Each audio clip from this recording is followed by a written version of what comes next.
Eh bien, en fait, j'ai vraiment longtemps cherché un moteur pour une motoneige, depuis longtemps. Je fouillais sur quelques sites chinois, je ne pouvais pas en trouver en Russie. Mais en fait, j'ai trouvé un fabricant. J'ai brièvement lu sur les capacités du moteur sur le site de la SARL Sovelmash, légèrement. Ce qui m'a plu, c'est que par rapport aux autres moteurs, quelles que soient les caractéristiques que j'ai lues, les moteurs de Duyunov avaient toujours un couple très élevé. Et dans mon cas, pour une motoneige, le couple est crucial. Des conditions d'exploitation difficiles sur la neige, plus il faut plier la chenille plusieurs fois. Mais j'ai cherché et j'ai voulu le trouver et l'essayer. J'étais très intéressé.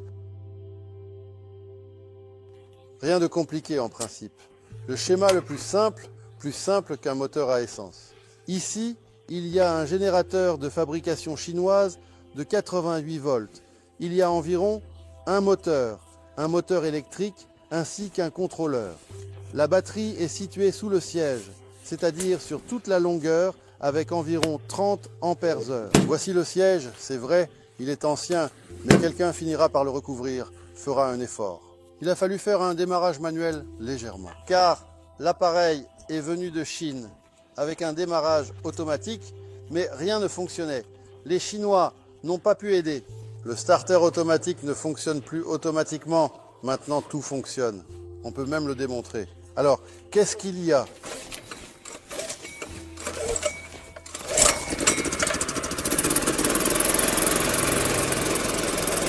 Aujourd'hui, comme il fait froid, il a démarré au 3e essai. Sinon, il démarre du premier coup. Le poids total du générateur est de 17 kg.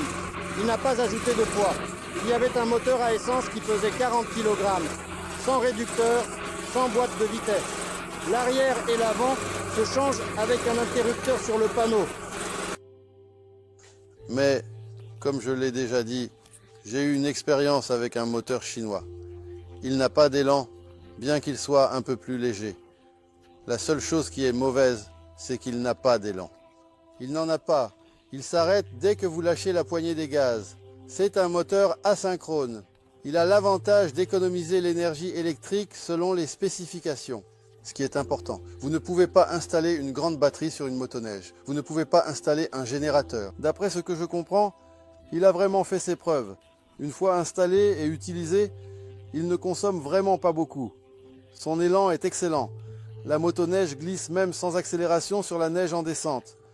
Il glisse doucement tout seul, même pas besoin de freiner. Il continue de glisser. Je suis allé récemment. Donc, l'élan est bon. J'aime ça. Parfois, dans la forêt, vous lâchez brusquement la poignée à cause d'un obstacle. Le moteur ne le freine pas. Donc, vous lâchez la poignée tranquillement. Vous relâchez l'accélérateur. Il continue de rouler calmement. Mais avec le moteur BLDC chinois, il arrivait que je me cogne le visage ou le menton contre la vitre. Ce n'est pas très agréable. Sans élan, c'est impossible. Il n'est pas très rapide, jusqu'à 50, et en 2 secondes, pour ainsi dire, il accélère sur la pelouse. Mais dans la forêt, cette vitesse n'est pas nécessaire. Il faut de la douceur pour qu'il ne cale pas. À tout moment, on donne un peu de gaz et on avance. C'est pour cela que tout a commencé avec ces moteurs électriques. L'asynchrone, il n'a pas d'aimant, donc il est pratiquement éternel. Le moteur chinois perdra 1% de son aimant par an. On ne peut pas y échapper, c'est de la physique. Au bout de 10 ans, il perdra 10% de puissance.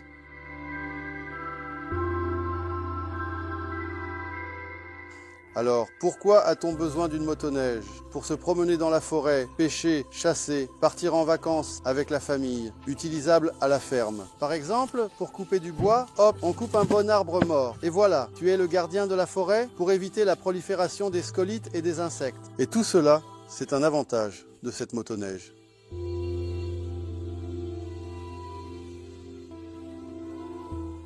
Eh bien, les perspectives sont telles que l'avenir est aux moteurs électriques. Les Chinois travaillent déjà dessus et nous devons aussi travailler. Nous devons tous travailler ensemble sur cela. Il faut développer. Et les avantages sont sérieux par rapport à l'essence, par rapport à tout. Bien sûr, il ne peut pas fonctionner complètement sans générateur. Il n'existe pas encore de batteries qui permettent de rouler éternellement. Un petit générateur à essence est toujours nécessaire. Un générateur prometteur qui soutiendra certainement la batterie. Mais même sur la base de la motoneige, cela a certainement montré que l'avenir est vraiment aux moteurs électriques. Je l'ai reçu il y a quelques jours. Un colis est arrivé, je l'ai démonté, j'ai retiré le moteur et maintenant je suis un peu sur un nuage. Le moteur est entièrement assemblé. Il y a un contrôleur intégré, les gars ont vraiment bien travaillé. Ils ont même fabriqué eux-mêmes l'accélérateur inverseur. J'ai regardé, au début je ne comprenais pas comment c'était fait. Mais finalement c'était fait proprement et joliment. Les fils sont inclus, le panneau de contrôle, pas de problème. Je ne sais pas encore à quoi sert ce petit bouton, bien sûr. Évidemment, je sais, ce sera pour le contrôle de la charge de la batterie, mais il n'y a pas de clé. Apparemment, ils veulent venir pour des essais. Qu'ils viennent, je les invite.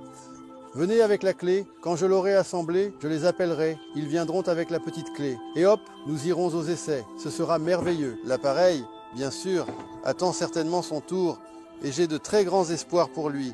Il y en a un autre, mais c'est grandement pour l'avenir. Pour l'instant, nous ne divulguerons pas quel est le projet. Mais en gros, c'est aussi un projet sérieux.